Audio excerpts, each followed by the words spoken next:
প্রতিদিন গীতাপাঠ শুনলে মন শান্ত হয়, জীবনে সঠিক পথ দেখাতে সাহায্য করে। দুঃখ, ভয়, রাগ দূর হয়, আত্মবিশ্বাস বৃদ্ধি পায়। কর্ম ও ভক্তির মাধ্যমে হৃদয়ের শক্তি, ঘরে শান্তি ও জীবনে আলো নিয়ে আসে। তাই প্রতিদিন আমাদের চ্যানেল থেকে 2টি শ্লোক সহ একটি পাঠ শুনুন। জ্ঞায়সি চেত কর্মণস্তি মতা বুদ্ধির জনার্দন তৎ কিম কর্মণি ঘোরে মাম নিয়োজয়সি কেশব। অর্জুন বাচ। অর্জুন বললেন, হে জগদীশ্বর জনার্দন, আপনি যদি মনে করেন যে জ্ঞান কর্মের তুলনায় শ্রেষ্ঠ, তাহলে আমাকে কেন এই ভয়ঙ্কর যুদ্ধের কর্মের জন্য নিয়োজিত করছেন? হে কেশব, জয়সী শ্রেষ্ঠ উত্তম, চেত যদি, কর্মণ কর্মের তুলনায়, তে মতা তোমার মতে, বুদ্ধি জ্ঞান যোগ, জনার্দন লোকের কষ্ট হরণকারী শ্রীকৃষ্ণ, তৎ তাহলে, কিম কেন, কর্মণি কর্মে বা যুদ্ধে, ঘোরে ভয়ঙ্কর কঠিন, মাম আমাকে, নিয়োজয়সী নিযুক্ত করছো, কেশব কেশী নামক অসুর বিধ্বংসী শ্রীকৃষ্ণ। এখানে অর্জুন গভীর এক সংশয় প্রকাশ করেছেন। ভগবান শ্রীকৃষ্ণ জ্ঞান যোগে বোঝালেন আত্মা অবিনশ্বর, দেহ নশ্বর, স্থিতপ্রজ্ঞ হওয়া চাই। এসব শ্রবণের পরে অর্জুন মনে করলেন, যদি জ্ঞানই সর্বোচ্চ, তবে যুদ্ধের প্রয়োজন কোথায়? অর্জুনের ভিতরে দ্বন্দ্ব ছিল। একদিকে তিনি জ্ঞান শ্রেষ্ঠ পথ বুঝতে চাইছেন, অন্যদিকে তার সামনে মহাযুদ্ধের কঠিন দায়িত্ব। তাই তিনি প্রশ্ন করছেন, যদি জ্ঞান উত্তম, তবে আমাকে কেন কর্মে ঠেলে দিচ্ছেন? অর্জুন মনে করছেন, জ্ঞান যদি মুক্তিদায়ক হয়, তাহলে কেন তাকে কর্মের পথে ঠেলে দেওয়া হচ্ছে? এই প্রশ্নটি অত্যন্ত গভীর, কারণ গীতা জ্ঞান ও কর্মের সম্পর্ক ব্যাখ্যা করতেই এই অধ্যায় শুরু হয়েছে। অর্জুনের বিভ্রান্তি আসলে সাধারণ মানুষের চিরদিনের বিভ্রান্তি। জ্ঞান ভালো নাকি কর্ম? ধ্যান ভালো নাকি দায়িত্ব? সংসার ত্যাগ উত্তম নাকি সমাজে থেকে কর্তব্য পালন? এই শ্লোক সেই চিরায়ত দ্বন্দ্বের প্রতীক। শ্রীকৃষ্ণ অর্জুনের এই প্রশ্ন থেকেই ব্যাখ্যা করবেন, জ্ঞান ও কর্ম পরস্পর বিরোধী নয়। সত্য জ্ঞানী কর্ম থেকে পালায় না, বরং কর্মকে ত্যাগ বোধে নিঃস্বার্থভাবে ঈশ্বর অর্পণে করে। এটাই কর্মযোগ। দ্বিতীয় অধ্যায়ে ভগবান বলেছিলেন, জ্ঞান সর্বোচ্চ, আত্মার সত্য উপলব্ধি মুক্তির পথ, কিন্তু সাথে সাথে অর্জুনকে যুদ্ধ করতে বলেছিলেন। এতে অর্জুনের মনে সন্দেহ জন্মায়, যদি আত্মজ্ঞানে সব মিটে যায়, তাহলে কেন তাকে অস্ত্র হাতে ধরতে হবে? এই বিভ্রান্তি দূর করতেই শ্রীকৃষ্ণ তৃতীয় অধ্যায়ে কর্মযোগ শুরু করেছেন। এই শ্লোকটি সেই সংলাপের সূচনা। কি শিখতে পারি এই শ্লোক থেকে? শাস্ত্র বোঝার পথে সংশয় আসবেই। সংশয় জ্ঞানকে গভীর করে, প্রশ্ন পথ দেখায়। জ্ঞান ও কর্ম পরস্পর বিরোধী নয়। প্রকৃত সিদ্ধি তখনই হয় যখন জ্ঞান কর্মকে পরিচালনা করে।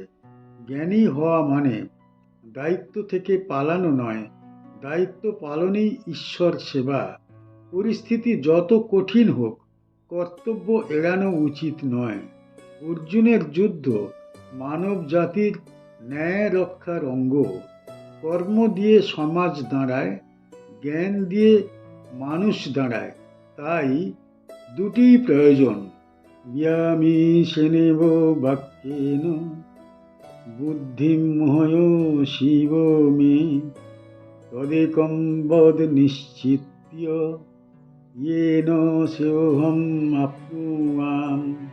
হে ভগবান, আপনি মিশ্রভাবে কথা বলছেন বলে আমার বুদ্ধি বিভ্রান্ত হয়ে যাচ্ছে। আপনি দয়া করে স্পষ্টভাবে একটিমাত্র পথ নির্দিষ্ট করে বলুন, যার দ্বারা আমি পরম কল্যাণ লাভ করতে পারি। ব্যামিচ্ছে না বিশ্বভাবে এবং এইভাবে বাক্যেন বাক্যে বা কথায় বুদ্ধিন বুদ্ধি মহয়সী বিভ্রান্ত করছো মে আমার তৎ তাই একং একটি মাত্র বদ্ধ বলুন নিশ্চিতভাবে যেন যার দ্বারা সেও সর্বোচ্চ মঙ্গল অহম আমি আপনুয়াম লাভ করতে পারি। অর্জুনের মনের গভীর সংশয় এখানে প্রকাশ পাচ্ছে। ভগবান শ্রীকৃষ্ণ কখনো জ্ঞানকে শ্রেষ্ঠ বলছেন, আবার কখনো কর্ম পালন করতে বলছেন। অর্জুন তাই ভাবছেন, জ্ঞান শ্রেষ্ঠ হলে কর্ম কেন? কর্ম করতে বললে জ্ঞানকে আবার শ্রেষ্ঠ বলছেন কেন? এই দ্বৈততা তার মনে বিভ্রান্তির সৃষ্টি করে। এই কারণেই তিনি ভগবানকে বলছেন, আপনি মিশ্রভাবে কথা বলছেন, ফলে আমার মন দিশেহারা হয়ে যাচ্ছে। এটি অর্জুনের আন্তরিকতা ও ভক্তির পরিচয়। তিনি সত্য চান, সরল পথ চান এবং স্পষ্ট দিক নির্দেশ চান। এই শ্লোক মানব মনের চিরন্তন প্রতিচ্ছবি। আমরা অনেক সময় জ্ঞানকে চাই, আবার কর্ম থেকে পালাতে চাই। জ্ঞানকে শ্রেষ্ঠ মনে করে দায়িত্ব এড়ানোর প্রবণতা থেকেই যায় মানুষের। অর্জুনের মনে সেই দ্বন্দ্বই চলছে, কিন্তু তিনি পালাতে চান না। তিনি ঈশ্বরের কাছে জানতে চাইছেন, কোন পথটি সত্য, কোন পথটি আমার কল্যাণ দেবে। এমন প্রশ্নই আত্মজাগরণের প্রথম ধাপ। ভগবান এই প্রশ্নের উত্তরে তৃতীয় অধ্যায়ে কর্মযোগের মহাতত্ত্ব বোঝাবেন, যেখানে কর্ম জ্ঞানকে পরিপূর্ণ করে এবং নিঃস্বার্থ কর্মই মুক্তির পথ। অর্জুন এখানে কেবল নিজের জন্য নয়, সমগ্র মানব জাতির জন্য প্রশ্ন তুলেছেন। অর্জুন যুদ্ধ করতে চাইছেন না, কিন্তু ভগবান তাকে জ্ঞানও বোঝাচ্ছেন, আবার কর্মও করতে বলছেন। তাই তিনি স্পষ্ট উত্তর চান। গীতার পরবর্তী অংশে এই প্রশ্নই পথ খুলে দেয়। নিঃস্বার্থ কর্ম, কর্তব্য, ত্যাগবোধ, ঈশ্বরার্পণ এসবই মহান তত্ত্বের। এই শ্লোক গীতার দর্শনের কেন্দ্রবিন্দু। জ্ঞান না কর্ম? ভগবান বলবেন, দুটিই প্রয়োজন। জ্ঞান দিক দেখায়, কর্ম পথ চলায়। কি শিখতে পারি এই শ্লোক থেকে? জ্ঞান ও কর্মকে বিরোধী ভাবা ভুল। উভয় মিলেই জীবনের সম্পূর্ণতা। সত্য জানতে সরল মন থাকা প্রয়োজন। অর্জুন যেমন নির্ভয়ে প্রশ্ন করছেন, সংশয়কে লুকানো উচিত নয়। সংশয় প্রকাশ করলে জ্ঞান গভীর হয়। মঙ্গল লাভের জন্যে নির্দিষ্ট পথ বেছে নেওয়া পালনীয়। বিভ্রান্ত মন কখনো সফল হয় না। ঈশ্বরের কাছে স্পষ্ট পথ চাওয়া সাধনার অংশ। তিনিই পথ দেখান যখন মন সত্য খোঁজে। আমাদের চ্যানেলের গীতা পাঠ কেমন হয়েছে, ব্যাখ্যা কেমন হয়েছে, আপনার কেমন লেগেছে কমেন্ট বক্সে অবশ্যই জানাবেন, এবং প্রতিনিয়ত গীতা পাঠ শোনার জন্য চ্যানেলটা অবশ্যই সাবস্ক্রাইব করে রাখুন। দেখা হচ্ছে পরের ভিডিওতে।